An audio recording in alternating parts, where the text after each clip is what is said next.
Bom, a relação entre ufologia e Chico Xavier tem que começar no Livro dos Espíritos de 1857, porque é a única doutrina que oficializa a existência de vida em outros planetas e que detalha esta existência, abordando formas diferentes de vida e de contato e a transmigração que nós somos facultados a ter de um mundo para outro na nossa escala evolutiva.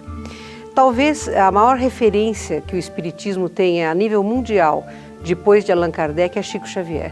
Este arauto da Boa Nova, este espírito divino de referência sobre a caridade e o amor fraterno. Então percebam bem, assim, mais de 50 anos atrás, Chico Xavier falava de ufologia, que não era oficialmente falada. Não havia ainda estabelecido no mundo aquilo que a gente chama de ufologia, que passou a existir a partir das abduções mais conhecidas no pós-Segunda Guerra Mundial, como a Beth Barney Hill, a Elizabeth Andreasson, o nosso Antônio Villalobos aqui no Brasil, e Bianca e Hermine.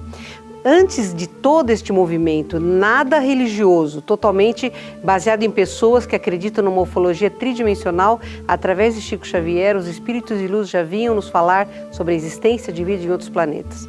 Então, Chico é, para mim, o grande primeiro passo para que nós entendamos que a ufologia tem que ser estudada em toda a sua multiplicidade de aspectos. É importante a pesquisa tridimensional sobre as naves, sobre os efeitos físicos que elas têm, sobre as abduções, sobre os contatos. Mas, acima de tudo, nós precisamos compreender a parte espiritual deste contato, com civilizações que são ou não mais evoluídas que nós moralmente, mas que através do contato extrafísico, que o Espiritismo nos faculta através da mediunidade, nós possamos compreendê-las e sermos por elas também compreendidos. A pluralidade dos mundos habitados significa exatamente a semeadura da vida em diferentes mundos, porque é um pensamento extremamente reducionista crermos que só a Terra tem habitação.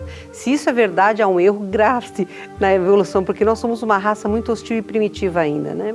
Assim como a gente achava que a Terra, o Sol orbitava em torno da Terra, hoje um pensamento tão reducionista quanto é achar que só existe vida inteligente na Terra.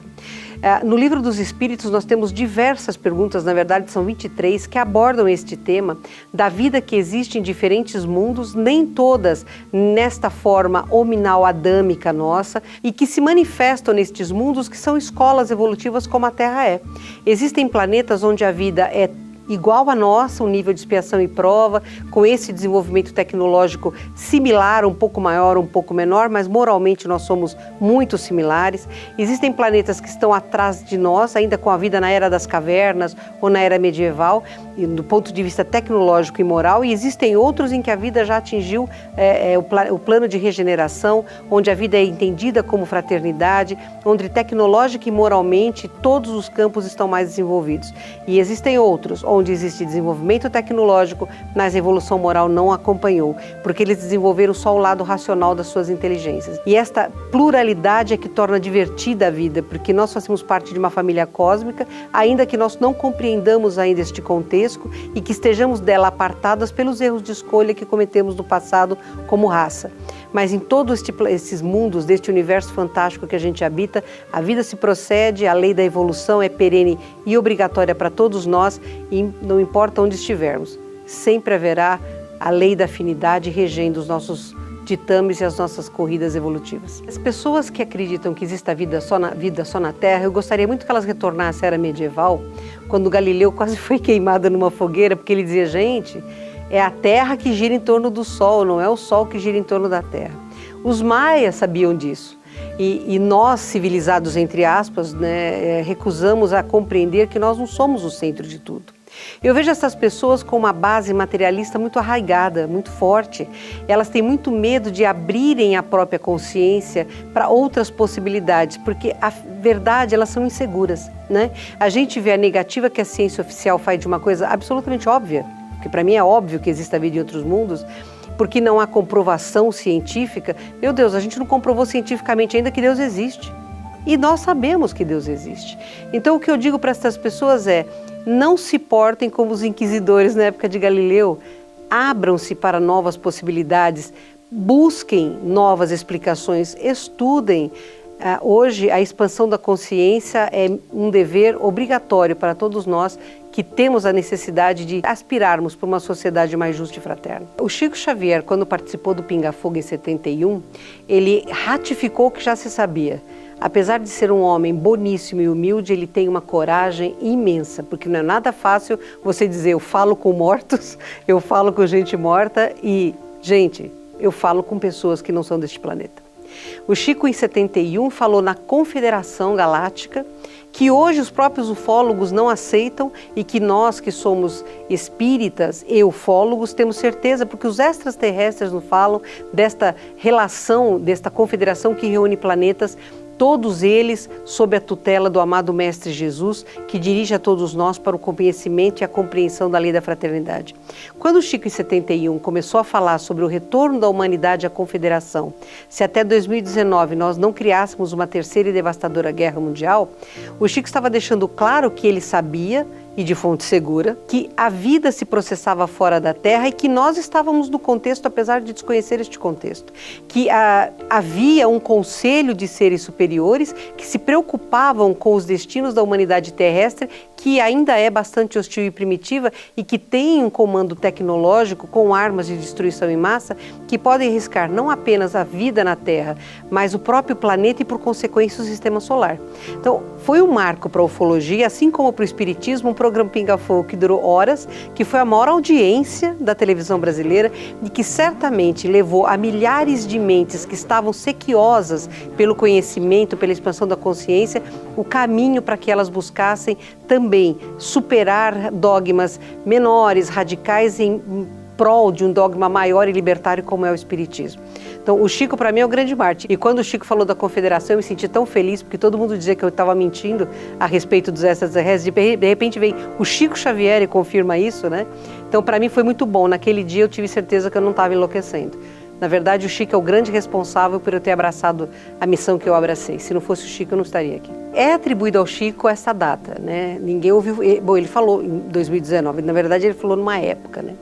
Mas o Geraldo Lemos, né, que o Chico tinha um carinho enorme por ele e eu conheço como palestrante, é uma pessoa maravilhosa, ele contou coisas que o Chico disse para ele a respeito de um futuro possível para a humanidade. E entre estas coisas, o Chico disse, e isto é real, que houve um conselho da Confederação a respeito do destino da raça humana, porque é uma raça que vem repetindo erros aí já há milênios, sem muita expectativa de melhora. Quer dizer, a evolução moral que nós temos, ela é muito arrastada. É uma evolução em progressão aritmética, enquanto que a nossa tecnologia progride em geométrica. Então, essa disparidade de ritmo evolutivo, numa raça lábil emocionalmente como nós somos, quer dizer, nós geramos corpos humanos que têm um controle chamado sistema límbico, que é o responsável por materializar as emoções que nós, espírito, temos.